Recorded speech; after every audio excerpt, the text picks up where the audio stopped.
8 अगस्त फटाफट खबरों में आप सबका बहुत बहुत स्वागत है। महिला, किसान, बेरोजगार, व्यापारी, आपकी जिंदगी से जुड़ी हुई सारी समस्याएं वो हम उजागर करते हैं, आपके मुद्दे उठाते हैं, साथ ही साथ सरकार में जो नई योजनाएं हैं वो आपके काम की है वो बताते हैं। तो वीडियो को पूरा देखा करो, 15 मिनट का वीडियो है मुश्किल से, इसमें आपको सारे पहलू जो आपसे संबंधित हैं वो आपको बताने यहां देखने को मिलेंगे। सबसे पहले हम जय श्री महाकाल लिखते हुए वीडियो की शुरुआत करेंगे। आज दर्शन करते महाकाल बाबा के।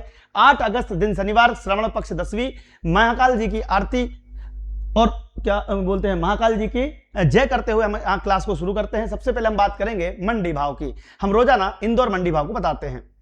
इंदौर मंडी भाव में आज देखेंगे गेहूं, सरसों, सोयाबीन, मिर्ची, चना, मटर। तो इंदौर का आज ताजा मंडी भाव है। गेहूं 2200 रुपए मिनिमम और 2852 रुपए मैक्सिमम प्रति क्विंटल बिका है। सरसों 7000 मिनिमम, 730 रुपए मैक्सिमम प्रति क्विंटल बिकी है। Soybean 4800 minimum, 7085 maximum. चना 5760 मिनिमम, 8365 मैक्सिमम। मटर 1700 रुपए प्रति क्विंटल मिनिमम, 3315 मैक्सिमम। मूंग 5000 मिनिमम, 7055 मैक्सिमम। मक्का 1900 रुपए मिनिमम, 2100 रुपए मैक्सिमम। अब आप देख सकते हैं कि मंडी का ये भाव आपको हम रोजाना दिखाते हैं, तो वीडियो को शेयर करें, चैनल सब्सक्राइब करें इसी प्रकार की डेली अपडेट के लिए। आगे बढ़ते हैं। रक्षाबंधन से पहले महिलाओं को मिलेंगे 1500 रुपए की नहीं, इस पर एक संशय बरकरार है। कुछ महिलाओं के नाम काटे जाने हैं। जिन महिलाओं को गलती से लाभ मिल रहा था उनको लाभ ना दे जाए, उनके नाम काटी दिए जाए और बाकी जो पात्र महिलाएं हैं उनको 500 रुपए का बोनस दिया जाए, ऐसी बातें चल रही हैं। इसको लेकर मध्य प्रदेश की लाखों लाडली बहनों के लिए खुशखबरी सामने आई है कि लाडली बहना योजना की 29वीं किस्त को लेकर रक्षाबंधन से पहले 1500 की आर्थिक किस्त डाली जाएगी, लेकिन सूत्रों के अनुसार इस बार किस्त अगस्त के महीने में अंतिम सप्ताह से पहले जारी की जा सकती है, ताकि बहनों को रक्षाबंधन के पर सहायता मिले। अगर अभी पैसे डाल देंगे तो क्या होगा? अभी पैसे डाल देंगे तो खर्च हो जाएंगे। तो अब रक्षाबंधन तो लेट है, अगस्त के लास्ट में है, तो इस बार किस्त लेट आएगी क्योंकि रक्षाबंधन को महिलाओं को सीधा लाभ मिले। संभावना है अगस्त के अंतिम सप्ताह में रक्षाबंधन के पहले 29वीं किस्त डाली जाएगी, नहीं तो पैसे खर्च हो जाएंगे। तो ये सब बातें चल रही हैं, देखते हैं आगे क्या होता है। लेकिन अपडेट देने के लिए, अपडेट रखने के लिए चैनल सब्सक्राइब कीजिए। एक बड़ी खबर आज आप देख सकते हैं कि यूपीआई जैसे डिजिटल पेमेंट पर शुल्क लेने वाला बिल पास हो रहा है। क्या डिजिटल भुगतान पर चार्ज लगेगा? संसद के मानसून सत्र में सरकार ने डिजिटल पेमेंट इकोसिस्टम से जुड़ा एक बड़ा कदम उठाया है। लोकसभा में गुरुवार को भारी हंगामे और विपक्ष के विरोध के बीच टैक्सेशन में अंडर द लॉज बिल बिना चर्चा के ध्वनि मत से पारित कर दिया गया। इस नए बिल के जरिए payment and settlement system act 2007 की धारा 10A के तहत बदलाव किया गया है। पहले डिजिटल ट्रांजैक्शन पर किसी तरह का शुल्क पूरी तरह से प्रतिबंधित करती थी। अब आप जो पैसे ट्रांसफर करते हो, लेन देन करते हो, उस पर टैक्स लगने वाला है। ये एक बुरी खबर है सभी के लिए। अगर आप मोबाइल चलाते हैं, पैसा टैक्स के माध्यम से भरते हैं, मतलब पेमेंट ऑनलाइन करते हैं, तो अब सब्जी वाले आप देखोगे, रेडी वाले आप देखोगे, दुकानदार, हर व्यक्ति डिजिटल पेमेंट ले रहा था, आपको आदत लगा दी गई, अब टैक्स लिया जा रहा है। इस टैक्स का विरोध बहुत जल्दी जनता करने वाली है। देखते हैं यूपीआई और डिजिटल पेमेंट पर क्या होगा असर। तो एमडीआर चार्ज लगने का रास्ता साफ हो चुका है। इस संशोधन से उस कानूनी रोक को हटा दिया गया है जिसके तहत बैंक या पेमेंट सर्विस प्रोवाइडर किसी भी इलेक्ट्रॉनिक पेमेंट मोड पर मर्चेंट डिस्काउंट रेट या चार्ज नहीं वसूल सकते थे। अब यहां पर देख सकते हो यह व्यवस्था क्यों लाई गई। डिजिटल पेमेंट इकोसिस्टम को सुचारू रूप से चलाने वाले बैंकों, फिनटेक कंपनियों और पेमेंट इंफ्रास्ट्रक्चर फर्म्स के लिए एक सस्टेनेबल रेवेन्यू मॉडल होगा, जिससे तकनीकी बुनियादी ढांचे में लगातार अपग्रेड सुरक्षित रखा जा सकेगा। सरकार को कुछ विशेष कानूनी अधिकार मिल गए हैं। नया कानून केंद्र सरकार को यह शक्ति देता है कि यह जरूरत के अनुसार बैंकों और अन्य पेमेंट सर्विस प्रोवाइडर को यूपीआई या अन्य अधिसूचित इलेक्ट्रॉनिक पेमेंट मोड पर शुल्क लगाने की अनुमति दे रहा है। अब सोचो, अगर यह शुल्क लग गया तो तुम्हारा पेमेंट लेना देना मुश्किल में पड़ जाएगा साहब। तो ये सरचार्ज नहीं लगना चाहिए, नहीं तो बहुत नुकसान देश का होने वाला है। जिलाधिकारी यानी कि कलेक्टर के आदेश पर खाद्य सुरक्षा टीम ने गुणवत्ता की जांच की। फ्लोर मिल पर चला अभियान, 6 नमूनों की जांच भेजे गए। साफ सफाई में कमी की नोटिस। आपकी सेहत के साथ खिलवाड़ किया जा रहा है। जब कोई घटना घट जाती है तब इनकी आंखें खुलती हैं। अब आप सोचो, जो आटा है, दाल मिल है, इनमें कितनी गंदगी होती है, उस पर कोई नजर नहीं रखता। अब अचानक से बाराबंकी, फतेहपुर में आमदन तक अब बाराबंकी वाले लोग काम कर रहे हैं। तो इसी को देते हुए भोपाल, इंदौर और ग्वालियर में भी जांच कमेटी बनाई गई है, जिससे हमारे स्वास्थ्य पर असर ना पड़े और हमारी गुणवत्ता सुधरे। 6 लाख से अधिक किसानों को 5,000 करोड़ से अधिक की कर्ज माफी करने का ऐलान महाराष्ट्र सरकार ने कर दिया है। अब इसी कर्ज माफी को मध्य प्रदेश में लागू करने के लिए नई टीम गठित की जाएगी। अगर आप किसान हैं, चैनल सब्सक्राइब कीजिए, क्योंकि अगर महाराष्ट्र में कर्ज माफी हो सकती है तो मध्य प्रदेश में क्यों नहीं। वीडियो शेयर भी कीजिएगा। देखिए, एक बहुत अच्छा निर्णय पुण्यश्लोक अहिल्या देवी होळकर कर्ज माफी की योजना हमने घोषित की। इस योजना के तहत हमारी जो पहली लिस्ट आई थी वो करीब 16 लाख किसानों की थी। उस लिस्ट को हमने फील्ड में भेजा, उसमें आधार ऑथेंटिकेशन किया और जिनका आधार ऑथेंटिकेशन हुआ, ऐसी पहली लिस्ट करीब 6,22,000 किसानों की, उनके खातों में 5,000 करोड़ से ज़्यादा पैसा आज हमने जमा किया है। और कल से जैसे जैसे आधार ऑथेंटिकेशन होते जाएगा वैसे वैसे किसानों के खातों में पैसा जाएगा। सभी किसानों को कर्ज माफी का फायदा मिले, इस प्रकार का हमारा प्रयास है।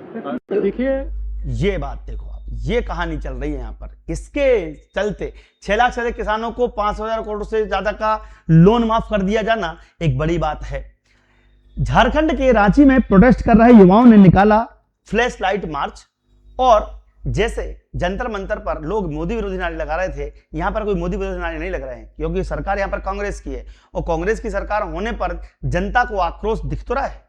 अब वहां पर ना तो सीजेपी वाले जा रहे हैं, वहां पर ना तो राहुल गांधी जा रहे हैं, क्योंकि सरकार उनकी है वहां पर। अब वहां सरकार का विरोध करने के लिए अब आप समझ सकते हैं, आम आदमी पार्टी पर भी विरोध करने नहीं जा रहे कांग्रेस जनता पार्टी वाले। वहां पर छात्र लटटे हुए हैं पंजाब में कई दिनों से, इनके पास समय नहीं है, इनका काम है केवल मोदी का विरोध करना। वो तो दिख रहा है साफ साफ। ये वीडियो देखिएगा, इसका देखें अगली बड़ी खबर।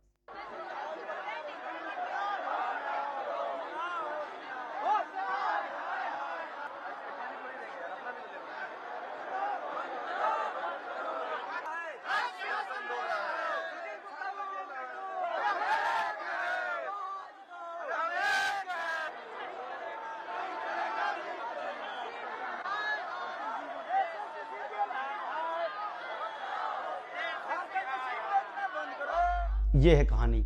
तो हर एक राज्य में स्कैम घोटाला चल रहा है, लेकिन रोक कोई नहीं पा रहा है। सरकार कान खोलकर सुन ले, युवा की आवाजों को अब सुनना ही पड़ेगा। तो भैया यहां पर सरकार के विरुद्ध जीतू पटवारी का एक हल्ला बोल कार्यक्रम शुरू हुआ है, जिसको लेकर इनका मानना है कि सरकार युवाओं की बात नहीं सुन रही है, युवाओं की बातों को दबाया जा रहा है। वीडियो देखिएगा, इसके बाद देखेंगे अगली बड़ी खबर। जो जेएनजी का आंदोलन हुआ, ये स्वतः बच्चों की नीड थी। भारतीय जनता पार्टी कह रही थी देशद्रोही लोग हैं, राष्ट्र विरोधी बच्चे हैं, उनको अलग अलग तरीके से और अपराधी करार दे रही थी। ये किसके बच्चे थे? ये भारत के थे, ये न पाकिस्तान से आए न अमेरिका से आए, ये तो हमारे देश के बच्चे थे, जिनको लाठियाँ पड़ी, जिनको अलग अलग तरीके से यातनाएं पड़ी। तो स्वाभाविक है देश में आक्रोश है, और आक्रोश के साथ अब आप देख सकते हैं यहाँ पर बिल्कुल सरकार कान खोलकर सुन ले बोल रहे हैं भैया। तो अब यहां पर सरकार भी कुछ बोल रही है कि 1 लाख भर्तियां कर चुके हैं, 2 लाख नई भर्तियां करने जा रहे हैं। अब बताओ, यहां पे विपक्ष बोल रहा है कि तुम्हारी भर्तियां नहीं हो रही, जनता की आवाज नहीं सुनी जा रही, और यहां पर मोहन सरकार क्या बोल रही है कि 1 लाख तो कर दी भर्तियां, 2 लाख और करने जा रहे हैं। वीडियो देखिएगा, इसका देखें अगली बड़ी खबर। वर्षों से लंबित हमारे अधिकारी कर्मचारियों का प्रमोशन का, अकेले पुलिस के लिए 2 साल में हम 18,000 पद तो पुलिस के सारे अधिकारी कर्मचारियों सहित जवानों के भी भरने वाले हैं। उसमें 1,000 तो ड्राइवर है। वर्षों से ड्राइवर का काम कोई भी करता है, ड्राइवर है नहीं तो मजबूरी में गाड़ी कोई भी चला लेता है, लेकिन जिसको जो काम देना है, ऐसे हर विभाग के लिए शिक्षक, स्कूल शिक्षक, उच्च शिक्षा के माध्यम से आज की दशा में हमारे पास लगभग 7,000 के आसपास असिस्टेंट प्रोफेसर की भर्ती की है। स्कूल शिक्षा के भी 10,000 से ज्यादा पद हमने भरे, और अभी दोबारा हमारा व्यावसायिक शिक्षा मंडल ने 17,000 की कल वापस नई भर्ती की नई सूचना जारी की है, जो अलग अलग विभागों के माध्यम से होने वाली। सब मिलाकर बीते 2.5 साल में लगभग 1 लाख के आसपास की भर्तियां तो हम कर चुके हैं, लेकिन फिर 2 लाख की भर्ती हम करने वाले हैं। अर्थात हमारे लिए अब बताइए 2 लाख की भर्ती और होगी, यानी कि अगला साल जो है वो युवा कल्याण वर्ष के रूप में मनाया जाएगा। ये कहना है हमारे मुख्यमंत्री का। सरकार ने 10 सालों में 94,000 स्कूलों को बंद कर दिया। सरकार चाहती तो इसे सुधारा जा सकता था। ये स्कूल बंद क्यों हुए, इसके पीछे लॉजिक क्या है, ये सारी बातें अब पता करनी पड़ेंगी। सरकार ने ये स्कूल बंद क्यों किए, इसकी जांच कमेटी बिठाई जानी चाहिए। ये एक कांग्रेस जनता पार्टी के अध्यक्ष के माध्यम से कही गई। वीडियो देखिएगा, इसका देखेंगे अगली बड़ी खबर। सरकारी स्कूलों की तो क्या हालत कर रखी है हमने दिखाई है। पिछले 10 साल में 94,000 सरकारी स्कूल बंद कर दिए गए। इन स्कूलों को सुधारा जा सकता था, रेनोवेट किया जा सकता था, लेकिन सरकार ने क्या चुना? सरकार ने सरकारी स्कूलों को बंद करना चुना, क्योंकि फायदा इससे सीधा प्राइवेट स्कूलों को होगा। तो सरकार की तो कहीं पर भी प्राथमिकता नहीं है कि कैसे ज्यादा से ज्यादा बच्चों को एजुकेशन मिले। हम वो बदलना चाहते हैं। हम चाहते हैं कि ये जो शिक्षा को इतना एक्सपेंसिव बनाया है, स्कूलिंग को इतना एक्सपेंसिव बनाया हुआ है, वो एक तो पहले कम हो जाए। कैसे कोई family, middle class family, lower middle class family अपने बच्चे को अच्छा एजुकेशन दिला सकती है, जब उनको हर साल 1-1.5 लाख की तो फीस ही देनी पड़ती है फर्स्ट या सेकंड स्टैंडर्ड के लिए। उतनी तो ना इनकम होती है, ना सेविंग्स होती है फैमिलीज की। जो परिवार 40-50 हजार कमाता है, घर चलाने में उसके 30-40 हजार जाएंगे, बचेगा क्या? बचेंगे 10 हजार हर महीने के। कहां से एक साल के वो 1-1.5 लाख भरेंगे? तो ये सबसे पहले कम होना चाहिए। प्राइवेट स्कूलों पर कैप लगना चाहिए फीस के रिगार्डिंग। सरकारी कुल मिलाकर आप देख सकते हो यहां पर कि सरकार को सुधारने के लिए तैयार रहना पड़ेगा। इसके अलावा एक बड़ी खबर और निकलकर सामने आ रही है कि मुस्लिम महिलाएं बुरके में कांवड़ लेकर निकली, गले में भगवा बांधकर जय श्री महाकाल के नारे लगाए। अब ये क्यों किया जा रहा है, इसके पीछे वजह नहीं पता है, लेकिन आपने देखा होगा कभी भी कोई भी मुस्लिम पुरुष जय श्री महाकाल जय श्री राम नहीं बोलेगा, लेकिन महिलाएं क्यों कन्वर्ट हो रही हैं इसको देखिएगा, क्यों बोल पा रही हैं, वीडियो देखिएगा।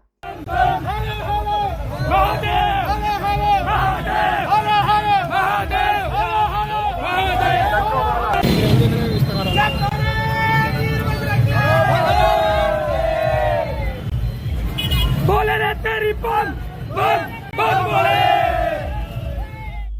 तो ये बदलाव नजर आ रहा है। यूपी में अब योगी सरकार फिर से आने वाली है, लगता है इसका एक अंदेशा दिखाया जा रहा है। लेकिन सरकार किसी की भी आए, पढ़ाई तो करनी पड़ेगी। जो 2 लाख भर्तियां आ रही हैं, किसी भी भर्ती की तैयारी करने के लिए बेस्ट एप्लीकेशन है दीप्ति सिंह एकेडमी।